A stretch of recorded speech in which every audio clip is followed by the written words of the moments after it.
కళ్ళు మూసుకున్నట్లయితే ప్రార్థించుకుందాం. ప్రేమ నమ్మకం కలిగిన మా ప్రియ పరలోక తండ్రి, మీ పరిశుద్ధమైన దివ్యమైన నామమునకు వందనములు అర్పించుకుంటున్నాను తండ్రి. ఈరోజు చెప్పబోయే పాఠంలో తండ్రి మీరే తోడుగా ఉండి నడిపించి మీ పిల్లలకి తండ్రి వాక్యము అర్థమయ్యే రీతిలో తండ్రి చెప్పడానికి మీరే నాకు సహాయం దయచేయండి. అలాగే లైవ్లో చూస్తున్న వాళ్ళకి కూడా తండ్రి జ్ఞానాన్ని దయచేయండి, వినడానికి వారికి ఆసక్తిని దయచేయమని, ఆది నుంచి అంతం వరకు మీరే తోడును నడిపించమని మా ప్రభువు మా రక్షకుడైనటువంటి యేసుక్రీస్తు వారి పుణ్యనామం ద్వారా ప్రార్థన అడిగి వేడుకొంచున్నాం తండ్రి, ఆమేన్. మంచిది. మరి ప్రియమైన దేవుని పిల్లారా, ఈరోజు పాఠం పేరు బాప్తిసం అనగానేమి, దాన్ని ఎలా తీసుకోవాలి, ఎందుకు తీసుకోవాలి, ఎప్పుడు తీసుకోవాలి, చిన్నపిల్లలకు బాప్తిసం ఇవ్వవచ్చునా? మరి మంచిది. మరి ప్రియమైన దేవుని పిల్లారా, బాప్తిసం అంటే మీ అందరికీ తెలుసు కదా. బాప్తిసం అనగా పరలోకానికి వెళ్ళడానికి ఒక మార్గం కింద మనం చెప్పుకుంటాం. ఈ క్రైస్తవ్యంలో బాప్తిసం అనేది చాలా ప్రాధాన్యత సంతరించుకుంది. యేసుక్రీస్తు వారు ఆయన చెప్తున్న బోధనల్లో ఒకడు నూతనంగా జన్మిస్తేనే కానీ పరలోక రాజ్యంలో చేరడు అని అంటారు. అలాగే తండ్రి యొక్కయు కుమారుని యొక్కయు పరిశుద్ధాత్మ నామంలోనికి బాప్తిసము ఇవ్వండి అని కూడా చెప్తారు. అయితే మరి బాప్తిసం అనగా ఏంటి? అసలు బైబిల్లో ఏదైనా ఒక విషయాన్ని మనం ఆలోచించే ముందు అసలు దేవుడు ఎందుకు ఇది పెట్టాడు, ఈ బాప్తిసం అనే ఈ కాన్సెప్ట్ అనేది బైబిల్లో ఎందుకు ప్రస్తావించబడింది, ఎందుకు పెట్టబడింది అని మరి చూసినట్లయితే, ప్రపంచ క్రైస్తవులకి ఏమండి, నాట్ ఓన్లీ ఇండియాలో ఉన్న క్రైస్తవుల గురించి మాట్లాడలేదు కానీ ప్రపంచంలో ఉన్న క్రైస్తవులందరికీ మరి ఈరోజు బాప్తిసం మీద అవగాహన లేదు. ఏమండి, బాప్తిసం మీద అవగాహన లేదు. మరి అవగాహన లేకపోవడం వలనే ఈరోజు సంఘాల్లోనికి వస్తున్నా కూడా సుమారు 20 నుంచి 30 సంవత్సరాల నుంచి సంఘాల్లోకి వచ్చే వాళ్ళు కూడా, ఏమండి మరి మీ బాప్తిసం తీసుకున్నారా అంటే లేదండి తీసుకుంటానండి అంటూ ఉంటారు. మరి ఎందుకు వీళ్ళు బాప్తిసం తీసుకోవట్లేదు? సుమారు సంఘంలోకి చేర్చబడి ఎన్ని సంవత్సరాలు అవుతుంది? చిన్నప్పటి నుంచి వెళ్తున్నారు. మరి బాప్తిసం తీసుకున్నారా అంటే తీసుకోలేదు అంటున్నారంటే వీళ్ళకి ఏం అర్థం కాలేదు? బాప్తిసం యొక్క ప్రాధాన్యత మరి క్రైస్తవ్యంలో ఎంత ఉన్నది అని వీళ్ళకి అర్థం కాలేదండి. ఏమండి, బాప్తిసం అనగా ఏదో ఆదివారం గుడికి వెళ్ళామా, బాప్తిసం అనగా ఏదో ఆదివారం గుడికి వెళ్ళామా, ఏమండి మరి పాస్టర్ గారికి కానుక ఇచ్చామా, మోకాళ్ళేసి ప్రార్థన చేసుకున్నామా, ఆమెనన్నామా, వచ్చామా అని అనుకుంటున్నారు తప్ప అసలు బాప్తిసం అనగా ఏంటి, దేవుడు ఎందుకు పెట్టాడు బాప్తిసం అనే ఈ కాన్సెప్ట్ని అని మరి ఎవరో ఆలోచించట్లేదు. అందుకనే ఈ బాప్తిసాన్ని ఏదో ఆచారంగా పాటిస్తున్నారు తప్ప మరి దేవుడు మనకి ఇచ్చిన ఆజ్ఞలో ఇది కూడా ఒక భాగం అని చాలామంది తెలుసుకోవట్లేదు. బాప్తిసం అనగా ఏంటి అని చూద్దాం ఒకసారి. ఏమండి, మరి బైబిల్లో నూతన నిబంధన గ్రంథంలో మరి ప్రారంభంలో ఆదిమ గ్రీకు భాషలో మరి కొత్త నిబంధన రాయబడింది కదా. ఏమండి, అసలు బాప్తిసం అనే పదము ఎక్కడి నుంచి వచ్చిందో మనం చూద్దాం. బాప్తిసము అనే పదము బాప్టిజో అనే గ్రీకు పదం నుండి ఏమండి తర్జుమా చేయబడిందండి. అర్థమవుతుందా? బాప్తిసం అనే పదం ఎక్కడి నుంచి వచ్చింది? బాప్తిసం అనేది గ్రీకు పదమైనటువంటి బాప్టిజో అనే ఈ పదం నుండి మన తెలుగులోకి బాప్తిస్మము అనే పదంలోనికి తర్జుమా చేశారు. మరి ప్రియమైన దేవుని పిల్లరా, బాప్తిసం అనగా ఆ పదానికి అర్థం ఏంటంటే ఏమండి, పాతి పెట్టబడుట, సమాధి చేయబడుట అనే అర్థం వస్తుంది. ఇప్పుడు సపోజు ఏదైనా ఒక పదం తీసుకున్నాం అనుకోండి, ఆ పదానికి ఖచ్చితంగా అర్థాలు ఉంటాయి, అవునా? అలాగే బాప్తిస్మము అనే పదానికి అర్థం ఏంటి? బాధి పెట్టబడుట, సమాధి చేయబడుట, ముంచుట, ఈ అర్థాలు ఈ బాప్టిజం అనే పదానికి వస్తాయి. మరి బాప్తిసం తీసుకున్న తర్వాతనే కొత్త జీవితం ప్రారంభమవుతుంది అని మన కొత్త నిబంధనలో చూడగలం. ఒకసారి చూడండి, కొలస్సీలకు రాసిన పత్రిక. ఈ బాప్తిసం అనేది క్రైస్తవ్యానికి ప్రథమ మెట్టు కింద మనం చూసుకోవచ్చు. క్రైస్తవ్యంలోనికి రావాలంటే తొలి మెట్టు ఏంటి? బాప్తిసము ద్వారానే క్రైస్తవ్యంలోనికి అడుగు పెట్టాలి. కొలస్సీలకు రాసిన పత్రిక 2వ అధ్యాయము 12వ వచనం చూడండి. మీరు బాప్తిస్మమందు ఆయనతో కూడా పాతి పెట్టబడిన వారై ఆయనను మృతులలో నుండి లేపిన దేవుని ప్రభావముందు విశ్వసించు ద్వారా ఆయనతో కూడా లేచిరి. ఇప్పుడు బాప్తిసం అంటే మనం అర్థం ఏంటి అనుకున్నాం ఇప్పుడే? పాతి పెట్టబడుట, సమాధి చేయబడుట. ఇప్పుడు కొలస్సీ పత్రిక 2వ అధ్యాయం 12వ వచనంలో ఏముంది? మీరు బాప్తిసమందు ఆయనతో పాతి పెట్టబడితిరి. ఎవరి ద్వారా, ఎవరి నామంలో మీరు బాప్తిసం తీసుకుంటున్నారు? ఎవరి యందు మీరు విశ్వాసం ఉంచి బాప్తిసం తీసుకుంటున్నారంటే యేసుక్రీస్తు యందు మీరు విశ్వాసం ఉంచి బాప్తిసం తీసుకుంటున్నారు కదా. అందుకని మీరు యేసుక్రీస్తుతో కూడా పాతి పెట్టబడిన వారై ఉన్నారు అంటున్నాడు. ఇప్పుడు మీరు బాప్తిసం తీసుకుంటే మీరు ఏం చేసిన వారు అవుతారు? యేసుక్రీస్తు వారి ద్వారా పాతి పెట్టబడిన వారై అవుతారు. రోమీలకు రాసిన పత్రిక 6వ అధ్యాయం 4వ వచనం చూడండి. రోమీలకు రాసిన పత్రిక 6వ అధ్యాయం 4వ వచనం. కాబట్టి తండ్రి మహిమ వలన క్రీస్తు మృతుల్లో నుండి ఎలాగూ లేపబడినో అలాగే మనమును నూతన జీవం పొందిన వారమై నడుచుకున్నట్లు మనము బాప్తిసం వలన మరణములో పాలు పొందుటకై ఆయనతో కూడా పాతి పెట్టబడితిమి.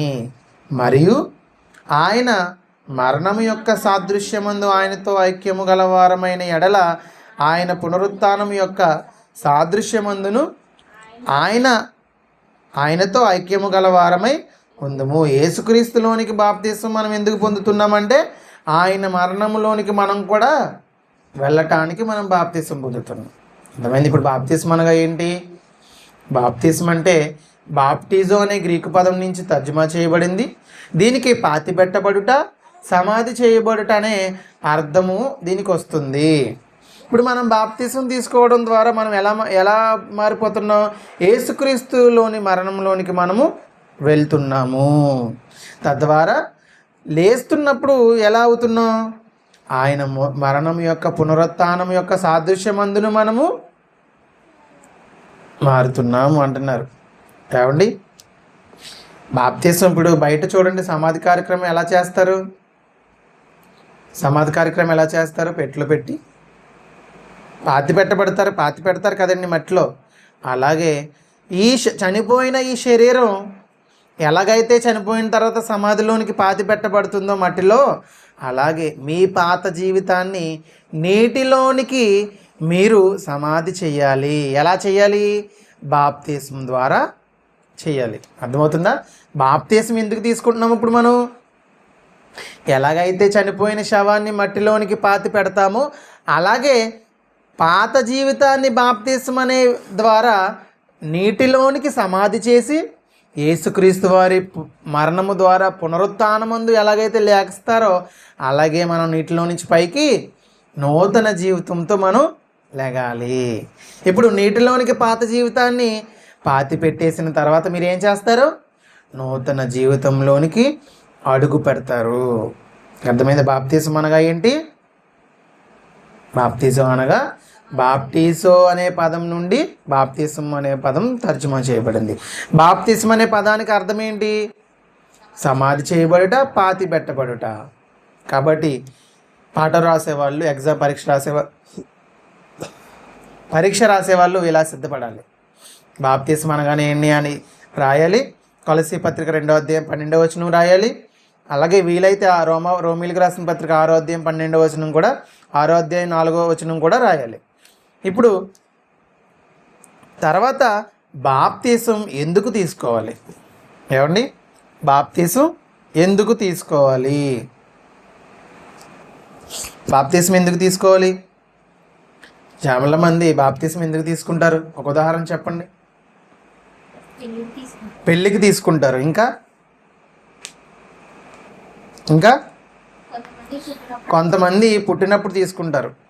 కొంతమంది సంఘంలో సభ్యత్వం కోసం తీసుకుంటారు. అవునా? అంటే కొన్ని సంఘాలు ఉన్నాయండి. ఆ సంఘాలు ఏంటంటే ఆ సంఘంలో సభ్యత్వం ఉంటేనే వాళ్ళకి వచ్చే కొన్ని అంటే బియ్యం ఇవ్వడమో, లేకపోతే డబ్బులు ఇవ్వడమో, లేకపోతే బయట నుంచి వచ్చే ఫండ్ వీళ్ళకి పంచడం, ఇవన్నీ ఉంటాయి కదా. ఈ సంఘంలో సభ్యత్వం ఉంటేనే వీళ్ళకి వర్తిస్తాయి అంటారు కొన్నిసార్లు. అందుకు కూడా వీళ్ళు బాప్తీసం తీసుకుంటారు. లేదంటే మా ఇంట్లో అందరూ బాప్తీసం తీసేసుకున్నారు, నేను కూడా తీసేసుకోవాలని అనుకుంటారు. ఏమండి, ఓట్ల కోసం నాయకులు ఓట్ల కోసం డబ్బులు, మందు, బిర్యానీ అన్నీ ఎలా పంచిపెడతారు, అలాగే డబ్బుల కోసం బాప్తీసం తీసుకునే విధానం బయట సంఘాల్లో వచ్చేసిందండి. కొన్ని సంఘాల్లో ఇదిగో ఈ బాప్తీసానికి ఇంతమందికి బాప్తీసం ఇప్పించాం కాబట్టి ఇంత డబ్బులు అని వాళ్ళు ఫండ్ కలెక్ట్ చేస్తున్నారు బయట సంఘాలలో. తెలుసా మీకు? ఇదిగో ఈ సంఘంలో మేము ఇంతమందిని చేర్చాం, ఇంతమందికి బాప్తీసం ఇచ్చాం కాబట్టి మాకు డబ్బులు ఇంత పంపించండి అని ఫోటోలు పంపిస్తున్నారండి. అలా తీసుకోకూడదు, తెలుసా? అలా తీసుకోకూడదు. అందుకనే యోహాను సువార్త బాప్తీసం ఎందుకు తీసుకోవాలి?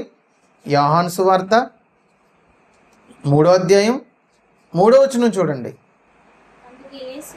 అందుకు యేసు అతనితో, ఒకడు క్రొత్తగా జన్మించితేనే కానీ అతను దేవుని రాజ్యమును చూడలేడని నీతో నిశ్చయముగా చెప్పుచున్నాను నేను.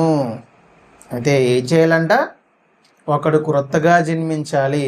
క్రొత్తగా జన్మిస్తేనే దేవుని రాజ్యాన్ని నువ్వు చూడలేవు అన్నప్పుడు మరి బాప్తీసం తీసుకోవడానికి వీళ్ళు ఎందుకు ఆసక్తి చూపించట్లేదు అంటే, దేవుని రాజ్యం చూడాలంటే బాప్తీసం అనేది ఖచ్చితంగా కావాలి అన్న విషయం వీళ్ళకి తెలీదు. అర్థమైందా? బాప్తీసం తీసుకుంటేనే నువ్వు దేవుని రాజ్యాన్ని చూస్తావు అని దేవుడు చెప్పినప్పుడు, నువ్వు దేవుని రాజ్యాన్ని చూడాలంటే నువ్వు బాప్తీసం తీసుకోవాలా వద్దా? మరి ఎందుకు సంఘంలోకి వచ్చిన వాళ్ళు బాప్తీసం తీసుకోకుండా కాలం గడిపేస్తున్నారు అంటే, వీళ్ళకి బాప్తీసం తీసుకుంటేనే దేవుని రాజ్యంలోనికి ప్రవేశం ఉంటుందన్న విషయం కూడా వీళ్ళకి తెలియదు. ఖచ్చితంగా దేవుని రాజ్యం చూడాలంటే మీరేం చేయాలి? బాప్తీసం తీసుకోవాలి. ఇంకా చూడండి, అందుకు నికోదేము, ముసలివాడనైనా మనుషుడు ఎలాగూ జన్మింపగలడు? రెండవ మారు తల్లి గర్భమందు ప్రవేశించి జన్మింపగలడా అని ఆయన అడగ్గా యేసు ఇట్లా, నేను ఒకడు నీటి మూలముగాను ఆత్మ మూలముగాను జన్మించితే కానీ దేవుని రాజ్యంలో ప్రవేశింపలేడు అని నీతో నిశ్చయంగా చెప్తున్నాను. ఎలా చేయాలంటే అండి, నీటి మూలముగా తీసుకోవాలి, ఆత్మ మూలముగా నువ్వు క్రొత్తగా జన్మించాలి బాప్తీసం ద్వారా. అంతేగాని పెళ్ళిళ్ళ కోసమో, సభ్యత్వం కోసమో, లేకపోతే సంఘంలో ఎవరో తీసుకున్నారని నేను తీసుకుంటానని తీసుకోకూడదు. మీ ఇంట్లో అందరూ తీసేసుకున్నారు కదా, నేను ఒక్కడిని మిగిలిపోయినని తీసుకోకూడదు. ఎందుకు తీసుకోవాలి? దేవుని రాజ్యాన్ని చూడాలని నువ్వు బాప్తీసం తీసుకోవాలి. ఏమండి, ఇంకా ఎందుకు తీసుకోవాలి? ఇంకో మాట చూడండి, ఇంకా ఎందుకు తీసుకోవాలి? మార్కు సువార్త 16వ అధ్యాయం 16వ వచనం చూడండి. నమ్మి బాప్తీసం పొందినవాడు రక్షింపబడును, నమ్మని వానికి శిక్ష విధింపబడును. ఇప్పుడు నువ్వు ఎందుకు బాప్తీసం తీసుకోవాలి? రక్షింపబడాలి అంటే బాప్తీసం తీసుకోవాలి.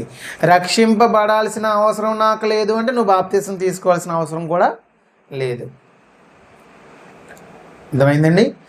నమ్మి, యేసుక్రీస్తుని నమ్మి నువ్వు బాప్తీసం తీసుకుంటే నా రక్షింపబడతావు కాబట్టి నువ్వు బాప్తీసం ఎందుకు తీసుకోవాలి? రక్షణలోనికి రావాలని నువ్వు బాప్తీసం తీసుకోవాలి. ఏమండి, బాప్తీసం తీసుకోవాలి. ఇప్పుడు ఎందుకు తీసుకోవాలి కూడా అర్థమైందా మీకు? ఎందుకు తీసుకోవాలంటే ఈ 2 వచనాలు రాయొచ్చు. యోహాను సువార్త 3వ అధ్యాయం 3వ వచనం రాయొచ్చు, అలాగే మార్కు సువార్త 16వ అధ్యాయం 16వ వచనం కూడా రాయొచ్చు. ఏమండి, చూడండి, అపోస్తుల కార్యములు 2వ అధ్యాయము. ఇంకెందుకు తీసుకోవాలి బాప్తీసం? ఒకడు క్రొత్తగా జన్మించాలి, దేవుని రాజ్యాన్ని చూడాలని తీసుకోవాలి. ఇంకొకటి రక్షింపబడడానికి బాప్తీసం తీసుకోవాలి. ఇంకెందుకు తీసుకోవాలి చూడండి, అపోస్తల కార్యములు 2వ అధ్యాయం 38వ వచనం. పేతురు గారు చెప్తున్నారు, ఇశ్రాయేలీలతో మాట్లాడుతున్నారు. మీరు మారు మనస్సు పొంది పాపక్షమాపణ నిమిత్తము ప్రతివాడు యేసుక్రీస్తు నామమున బాప్తిస్మము పొందిడి, అప్పుడు మీరు పరిశుద్ధాత్మ అనే వరాన్ని పొందుతారు. ఇప్పుడు ఎందుకు తీసుకోవాలి బాప్తిసం? పాపక్షమాపణ నిమిత్తము బాప్తిసం తీసుకోవాలి. నీ పాపాలు కడుగుకోవాలి అంటే యేసుక్రీస్తు నామమందు నువ్వు బాప్తిసం తీసుకోవాలి. ఇప్పటి వరకు చేసేసిన పాపాలన్నీ పోవాలంటే బాప్తిసం ద్వారానే తప్ప నీకు పాప క్షమాపణ లేదు. యేసుక్రీస్తు వారి ముందు వరకు నువ్వు బలిలు అర్పించటం వల్ల పాప క్షమాపణ వచ్చింది. పాత నిబంధనలో దూపాలు వేయడం వల్ల పాప క్షమాపణ వచ్చింది. వీళ్ళకి ప్రాయశ్చిత్తం దేవుడు చేశాడు కదా. ఒక కోడినో కానీ, ఒక మేకనో కానీ, ఒక గొర్రెనో కానీ, ఒక పొట్టేలునో కానీ, ఒక పావురనో కానీ ఏదో దాన్ని వీళ్ళ పాపం చేసేసి యాజకుడి దగ్గరికి వెళ్ళి వీళ్ళు ఏం చేసేవారు? ప్రాయశ్చిత్తం చేసుకోవడం ద్వారా వీళ్ళకి పాప క్షమాపణ వచ్చింది. మరి యేసుక్రీస్తు వారు శిలువ మరణం పొందిన తర్వాత విజయుడిగా లేచి వెళ్ళిపోయిన తర్వాత చెప్తున్న మాటలు ఎలా పొందాలంట? మారు మనస్సు పొంది పాప క్షమాపణ నిమిత్తం నువ్వు బాప్తీసం తీసుకోవాలి. ముందు నువ్వేం చేయాలి? మారు మనస్సు పొందాలి. నీ జీవితంలో చేసిన పాపాలన్నిటిని తలుచుకుని తండ్రి అయిన దేవుని దగ్గరికి తిరిగి రావాలి. వచ్చి నువ్వు మారు మనస్సు పొంది నీ మనస్సు మార్చుకుని పాప క్షమాపణ నిమిత్తం నువ్వు బాప్తీసం తీసుకోవాలి తప్ప నీ రోగాలు పోతాయనో, నీకు పెళ్ళి అవుతుందనో, పిల్లలు పుడతారనో, ఉద్యోగం వస్తుందనో, లేదా అప్పులు పోతాయనో ఇలాగ నువ్వు బాప్తీసం తీసుకోకూడదు. అలా తీసుకున్న బాప్తీసం కూడా చెల్లదు. అర్థమవుతుందండి? బాప్తీసం ఎలా తీసుకోవాలి?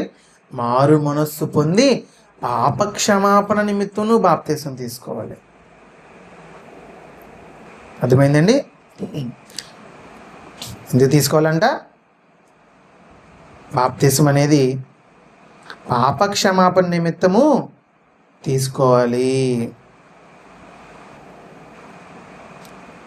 చూడండి, ఇప్పుడు బాప్తీసం ఎందుకు తీసుకోవాలో చూసుకున్నాం. ఇంకా బాప్తీసం అనగా ఏంటో చూసాం. ఇప్పుడేంటి? బాప్తీసము ఎప్పుడు తీసుకోవాలో చూద్దాం ఒకసారి. బాప్తీసము ఎప్పుడు తీసుకోవాలి?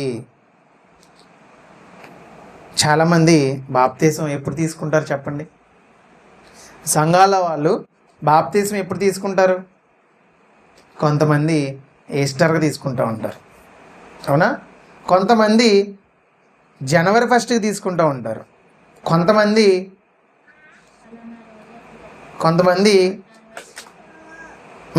క్రిస్మస్కి తీసుకుంటూ ఉంటారు. ఇంకొంతమంది ఎలా తీసుకుంటారో తెలుసా? చర్చ్ యానివర్సరీలకు కానీ, లేకపోతే ఇంట్లో ఏదైనా శుభకడియలకు కానీ, లేకపోతే వీళ్ళు సంఘ విశ్వాసులు మారు మనస్సు పొంది నాకు బాప్తీసం ఇవ్వండి అని సంఘ కాపరి దగ్గరకు వచ్చినా కూడా సంఘ కాపరి కూడా కొన్ని సందర్భాల్లో తర్వాత మీకు ఇస్తానని అంటూ ఉంటారు చాలామంది. అలాగే ఇవ్వకూడదండి. ఎప్పుడైతే ఒక విశ్వాసి మారు మనస్సు పొంది బాప్తీసం తీసుకుంటానని మీ దగ్గరకు వచ్చాడో వెంటనే బాప్తీసం వాళ్ళకి ఇచ్చేయాలి. ఏమండి? వాళ్ళకి ఇచ్చేయండి. చూడండి, అపోస్తల కార్యములు 22వ అధ్యాయం 16వ వచనం. అపోస్తల కార్యములు 22వ అధ్యాయం 16వ వచనం చూడండి.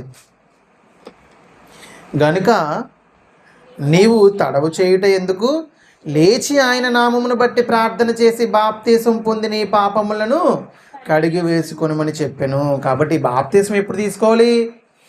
నువ్వు మారు మనస్సు పొంది నీ పాప క్షమాపణ నిమిత్తం నేను బాప్తీసం తీసుకోవాలని ఎప్పుడైతే నువ్వు మనసులో అనుకున్నావో వెంటనే బాప్తీసం తీసేసుకోవాలి.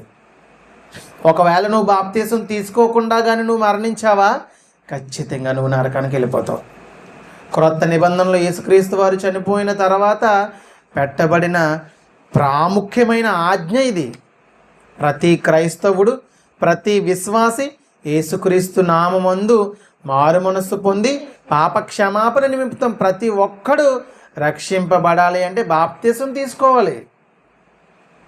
లేదంటే నేను తర్వాత తీసుకుంటానండి, నేను వాళ్ళతో తీసుకుంటానండి, నాకు తీసుకోవాలని లేదండి అని మీరు బాప్తిసం దగ్గర తడవు చేయకూడదు. అంటే ఆలస్యం చేయకూడదు. ఇక్కడ చూసారా, గనుక నీవు తడవు చేయటం ఎందుకు నువ్వు ఆలస్యం చేస్తున్నావు? ఆలస్యం చేయకు. వెంటనే నువ్వు యేసుక్రీస్తు నామమున ప్రార్థన చేసి వెంటనే నువ్వు బాప్తిసం పొంది నీ పాపాలని కడిగేసుకో అంటున్నాడండి. ఏమండి అంటున్నాడు. ఇంకో మాట చూడండి.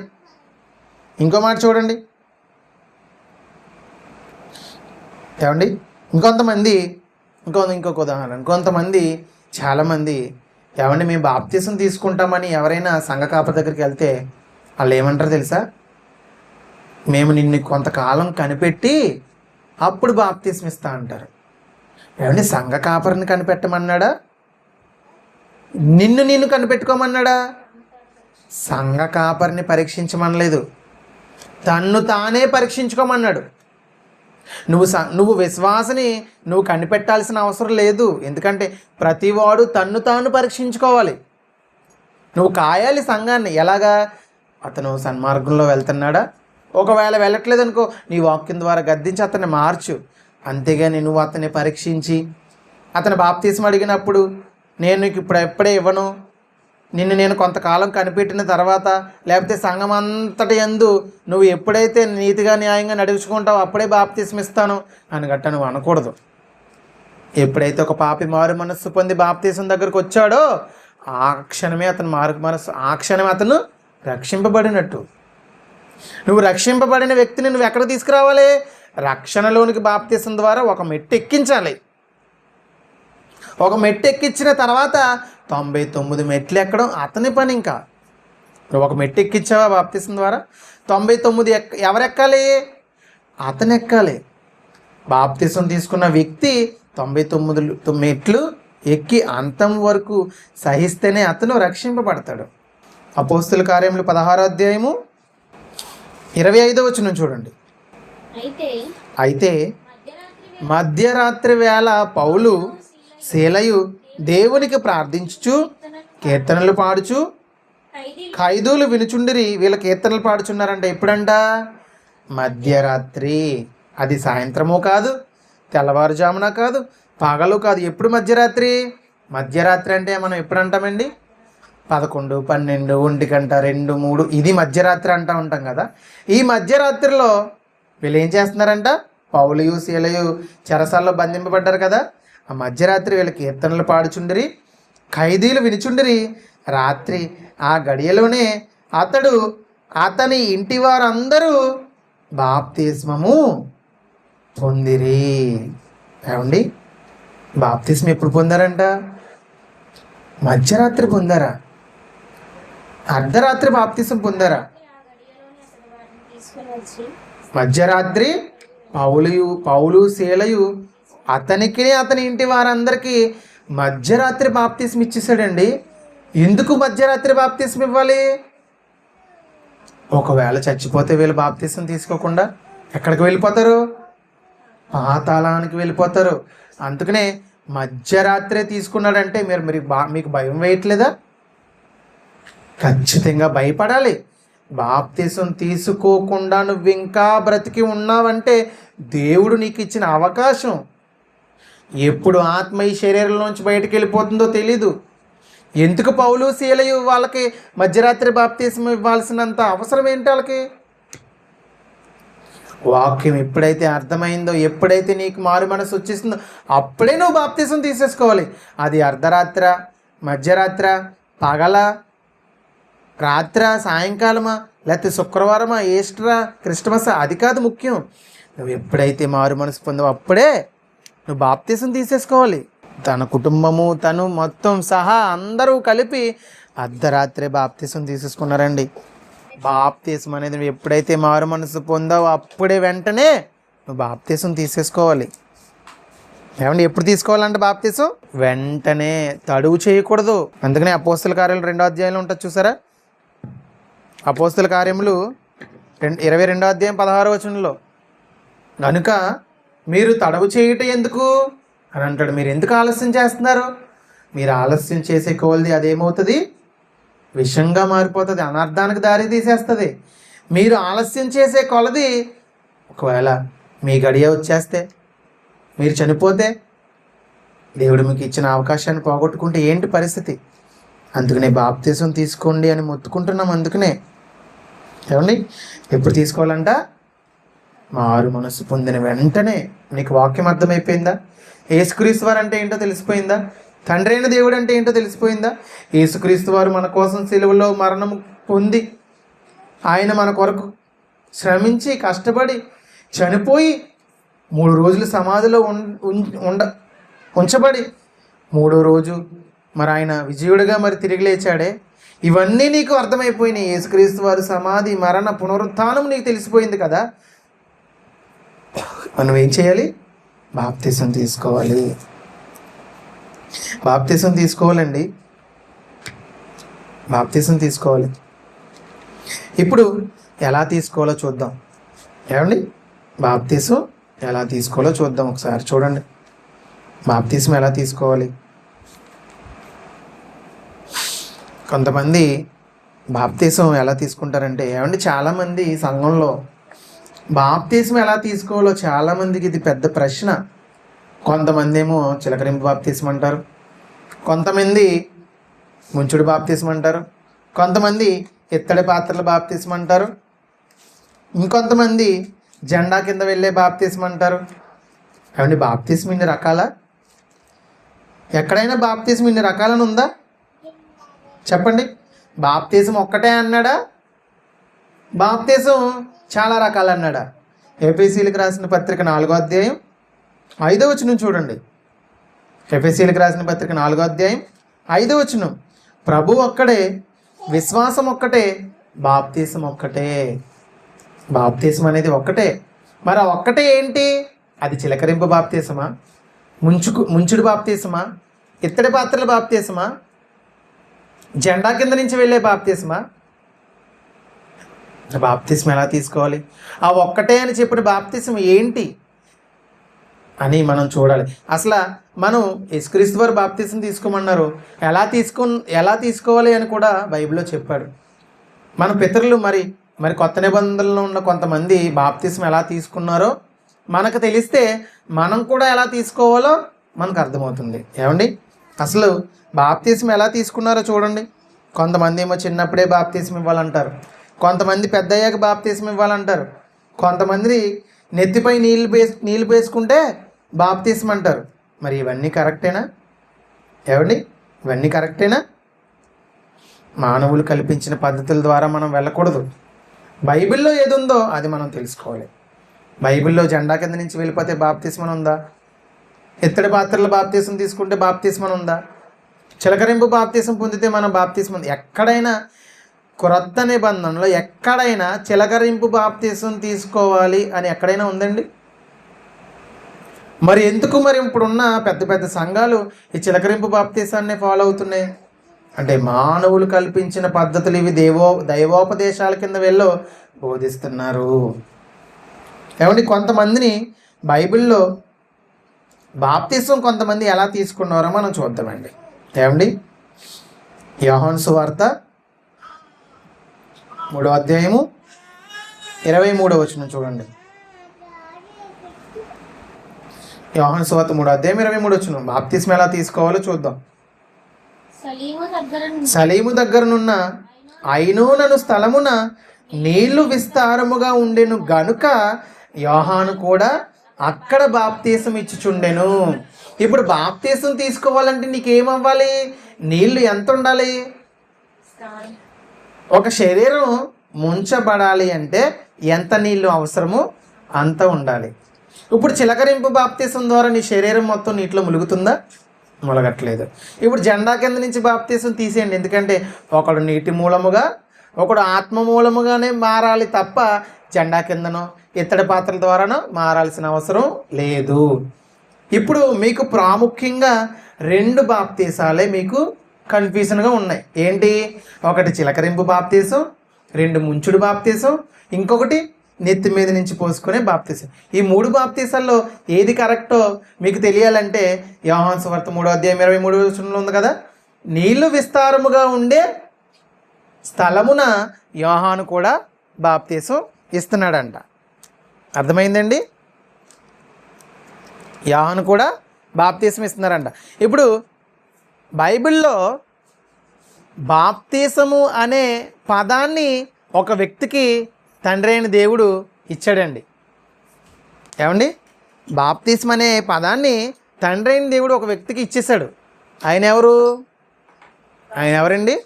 యోహాను గారు. ఆయన పేరే ఏంటంట? బాప్తీసం ఇచ్చే యోహాను. యోహాను గారి పని ఏంటంట? యోహాను గారి పని ఏంటంట?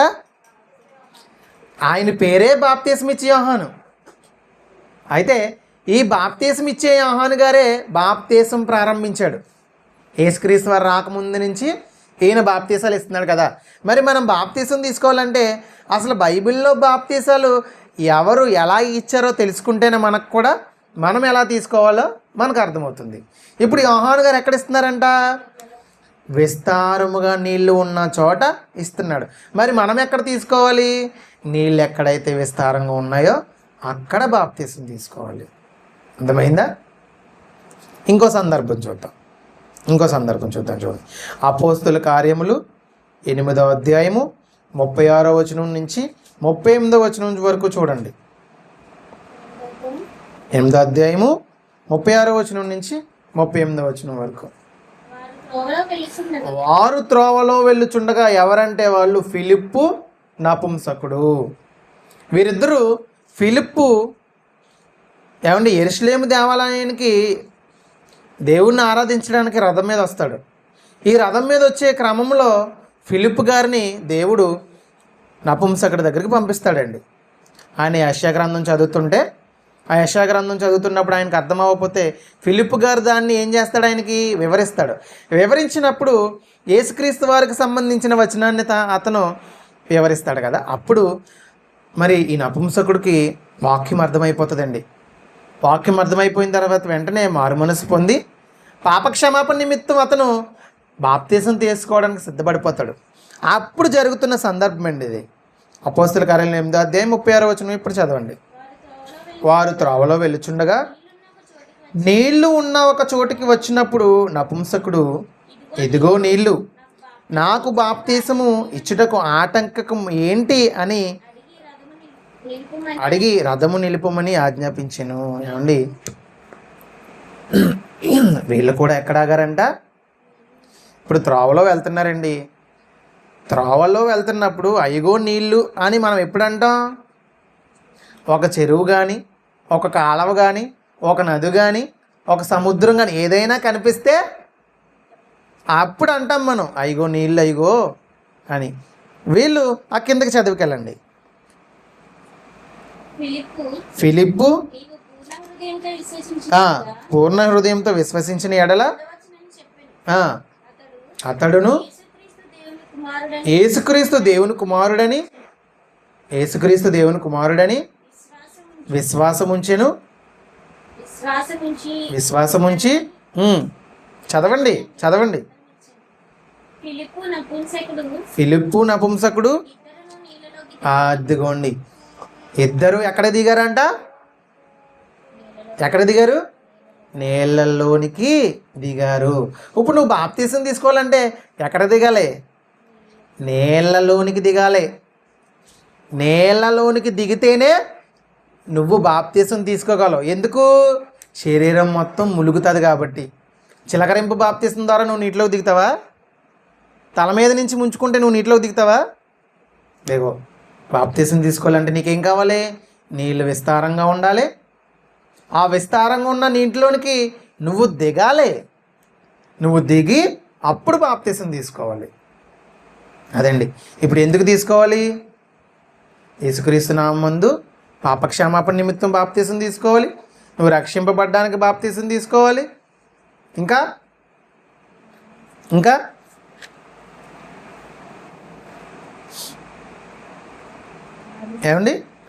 యేసుక్రీస్తు లోనికి మీరు పాతి పెట్టబడాలి. మీ పాపాన్ని వదిలేసుకుని కొత్త జీవితాన్ని ప్రారంభించడానికి మీరు బాప్తీసం తీసుకోవాలి. ఎలా తీసుకోవాలండి? ఖచ్చితంగా మీరు నీటి ద్వారానే తీసుకోవాలి. నీటిలోనికి దిరగాలి.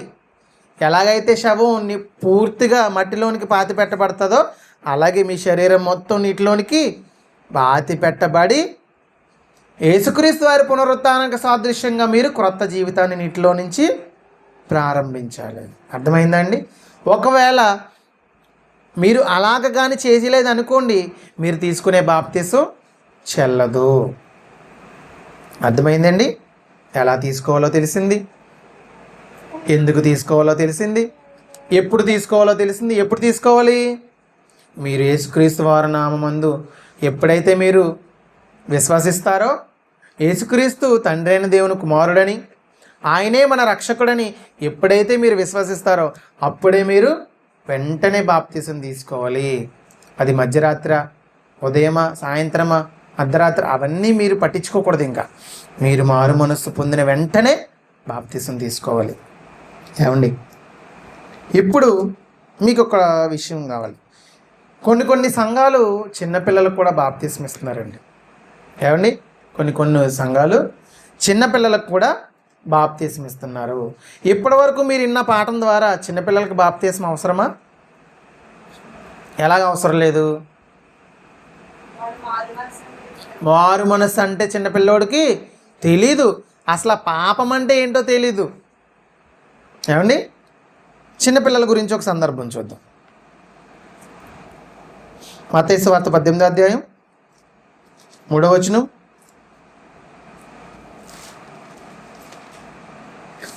మత్తయి సువార్త 18వ అధ్యాయం 3వ వచనం. మీరు మార్పు పొంది బిడ్డల వంటి వారైతేనే కానీ పరలోక రాజ్యంలో ప్రవేశింపరు. మత్తయి సువార్త 19వ అధ్యాయం 14వ వచనం. 19వ అధ్యాయం 14వ వచనం. ఆయన శిష్యులు తీసుకుని వచ్చిన వారిని గద్దింపగా యేసు, చిన్న పిల్లలను ఆటంకపరచకండి, వారిని నా యొద్దకు రానివ్వండి, పరలోక రాజ్యము ఇలాంటి వారిదే. అసలు నువ్వే చిన్నపిల్లోడిలాగా మారాలి అని యేసుక్రీస్తు వారు చెప్తుంటే ఇంకా వాళ్ళకి ఎందుకు బాప్తీసం? అర్థమైందండి? చిన్నపిల్లలకి బాప్తీసం అవసరం లేదు. చిన్నపిల్లలకి బాప్తీసం అనేది ఇప్పుడు అవసరం లేదు. కానీ మరి కొత్త నిబంధనల ప్రారంభంలో వాళ్ళు ఏం చేసేవాళ్ళు? 8వ రోజున ధర్మశాస్త్రం ప్రకారం వాళ్ళు సున్నతి చేసేవారు తప్ప అది బాప్తీసం కాదు. యేసుక్రీస్తు వారు చనిపోయిన తర్వాత చెప్పిన బాప్తీసం మారు మనస్సు నిమిత్తము, పాపక్షమాపణ నిమిత్తము. ఎప్పుడైతే నీకు పాపం అంటే తెలిసిందో, ఎప్పుడైతే నీకు పాపం చేస్తున్నావని తెలిసిందో, పాపాన్ని పోగొట్టుకోవాలని ఎప్పుడైతే నీకు తెలిసిందో అప్పుడు నువ్వు బాప్తీసంలోనికి రావాలి. అర్థమైందండి? ఇంకొక విషయం ఏంటంటే, ఇక్కడ వరకు మన పాఠం అయిపోయింది.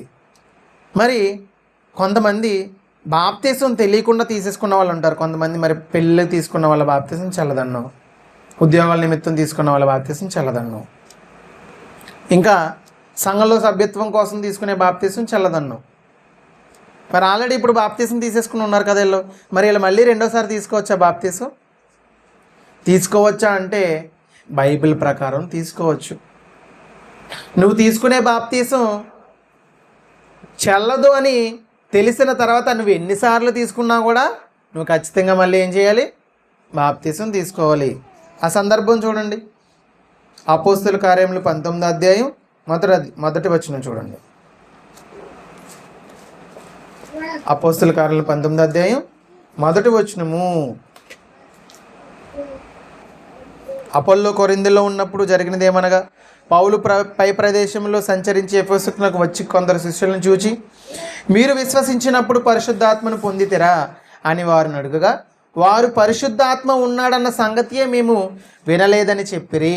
అప్పుడు అలాగైతే మీరు దేనిని బట్టి బాప్తీసం పొందితిరని అనగా, వారు యోహాను బాప్తిస్మను బట్టి అని చెప్పి, అందుకు పౌలు యోహాను తన వెనుక వచ్చు అని అనగా యేసునందు విశ్వాసం ఉంచవలనని ప్రజలతో చెప్పుచు మారు మనస్సు విషయమే బాప్తిసం ఇచ్చినని చెప్పెను. వారు ఆ మాటలు విని ప్రభు అయిన యేసుక్రీస్తు నామందు మరలా ఏం చేశారంట? బాప్తిస్మము పొందిరి. ఇప్పుడు ఒకసారి బాప్తిసం తీసేసుకున్నారు. ఎవరి దగ్గర? యోహాను దగ్గరే బాప్తిసం తీసేసుకున్నారు. మరలా వీళ్ళు ఏం చేశారు? యోహాను దగ్గర తీసుకున్న బాప్తిసం మారు మనసు నిమిత్తం బాప్తిసం. మరి మీరు పరిశుద్ధాత్మను పొందుకోవాలంటే మీరు ఏం చేయాలి? మరలా బాప్తిసం తీసుకోవాలి. అందుకనే నీటి మూలముగాను ఆత్మ మూలముగాను మీరు బాప్తిసం తీసుకోవాలి. రెండోసారి బాప్తిసం తీసుకోవచ్చా? రెండోసారి బాప్తిసం తీసుకోవచ్చు. ఎందుకంటే బైబిల్లో కూడా బాప్తిసం రెండోసారి తీసుకున్న వాళ్ళు ఉన్నారు. కాబట్టి నువ్వు బాప్తిసం రెండోసారి తీసుకోవచ్చు. అర్థమైందండి? బాప్తిసం అనేది చాలా ప్రాముఖ్యమండి. మీరు ఎప్పుడు చచ్చిపోతారో మీకు తెలియదు. చనిపోయే లోపే ఏదేదో కారణాలు చెప్పి బాప్తిసాన్ని మానారనుకోండి, ఎక్కడికి వెళ్ళిపోతారు? చనిపోయిన మరుక్షణం పాతాళంలో, నరకంలోనికి, పాతాళంలో మీరు వేదనకరమైన స్థలంలోనికి వెళ్ళిపోతారు. మాకు వేదన ఏంటంటే పాతాళ లోకంలో వేదన ఏంటంటారా? ఆత్మకా బాధ, శరీరానికా? ఆత్మకే బాధ. ఎందుకు? ఆత్మకే బాధ లేదన్నారు అనుకోండి, చనిపోయిన తర్వాత ఆ శవాన్ని కాలుస్తున్నా కూడా అదేమి మాట్లాడదు. అదే బ్రతుకున్న మీరు ఒక్క నిమిషం, ఒక్క క్షణం, ఒక్క సెకండ్ అలా గ్యాస్ మీద మండుతున్న మంట మీద అలా చేయి పెట్టండి, తట్టుకోగలరా? తట్టుకోలేరు. మరి అలా ఒక్క సెకండ్ అలా వేలు అలాగా ఆ సెగకు తగిలితేనే మీరు తట్టుకోలేరే, మరి శరీరం మొత్తం ఆ కట్టెలపై కాలుతున్నప్పుడు ఎందుకు శరీరం మాట్లాడట్లేదు అంటే బాధ ఎవరికి? ఇప్పుడు ఆత్మకి. ఆ ఆత్మ నిత్యాగ్నికి వెళ్లకుండా ఉండాలంటే మీరేం చేయాలి? బాప్తిసం పొందాలి. బాప్తిసం పొంది మొదటి మెట్టు మీరు ఎక్కాలి. బాప్తిసం ద్వారా మాత్రం మీరు పరలోకం వచ్చేది. బాప్తిసం అనేది మొదటి మెట్టు మాత్రమే. టికెట్ తీసుకున్నారు, ట్రైన్ ఎక్కాలా? ట్రైన్ ఎక్కాలి. ట్రైన్ ఎక్కిన తర్వాత మళ్ళీ మీరు మధ్యలో దిగిపోకూడదు. ఎక్కడి వరకు ఉండాలి? ఆ ప్రయాణం ఆ చివరి వరకు, ఆ గమ్యస్థానం వరకు మీరు ప్రయాణం చేయాలి. మధ్యలో ఏదో కావాలని మీరు దిగకూడదు ట్రైను. అలాగే బాప్తిసం ద్వారా మొదటి మెట్టులోనికి వచ్చిన మీరు చివరి వరకు మీరు 99 మెట్లు ఎక్కాలి. అలా 100వ మెట్టు వరకు మీరు ఎక్కితేనే రక్షింపబడినట్టు. అర్థమైందండి? ఇప్పుడు పాట రాసేవాళ్ళు చక్కగా పాయింట్ టు పాయింట్ వివరిస్తూ రాయాలి. బాప్తిసం అనగానే ఏమి రాయాలి, తర్వాత సైడ్ హెడ్డింగ్ ఎలా బాప్తిసం తీసుకోవాలి రాయాలి, ఎందుకు తీసుకోవాలి అని పెట్టాలి, ఎప్పుడు తీసుకోవాలని పెట్టాలి, చిన్నపిల్లలకు బాప్తిసం ఇవ్వవచ్చున అనే సైడ్ హెడ్డింగ్ కూడా పెట్టి మీరు రాయాలి. ఇలా రాస్తేనే మీకు మార్కులు పడతాయి. ఏమండి? అర్థమైంది అనుకుంటున్నాను. కళ్ళు మూసుకున్నట్లయితే ప్రార్థించుకుందాం. ప్రేమ నమ్మకగలను మా ప్రియ పరలోక తండ్రి, మీ పరిశుద్ధమైన నామమును వందనం చెల్లించుకున్నారు తండ్రి. బాప్తిసం యొక్క ప్రాముఖ్యత తండ్రి మీ పిల్లలకు వివరించాను. లైవ్లో చూస్తున్నారు తండ్రి, వారిని కూడా దీవించండి. ఇంకా ఎవరైతే బాప్తిసం తీసుకోకుండా వెనకబడి ఉన్నారో మీ కుమారుడైన యేసుక్రీస్తు వారి నామమందు వీరందరూ బాప్తిసం పొందడానికి మీరు తండ్రి మీరు సహాయం దయచేయండి. అట్టి మనసును వారికి దయచేయమని అడుగుతున్నాను తండ్రి. ఆది నుంచి అంతం వరకు మీరే తోడుని నడిపించినందుకు మీకు వందనం తెలియజేసుకుంటున్నాను తండ్రి. మరలా నిశ్చితమైతే రేపు కూడా తండ్రి ఇదే సమయానికి మీ మాటలు తండ్రి ధ్యానించుకునే భాగ్యాన్ని మా అందరికీ ప్రసాదించమని మా ప్రభువు మా రక్షకుడైనటువంటి యేసుక్రీస్తు వారి నామం ద్వారా ఈ ప్రార్థన మనవులు అడిగి వేడుకుంటున్నాం తండ్రి. ఆమేన్. మీ అందరికీ వందనాలండి.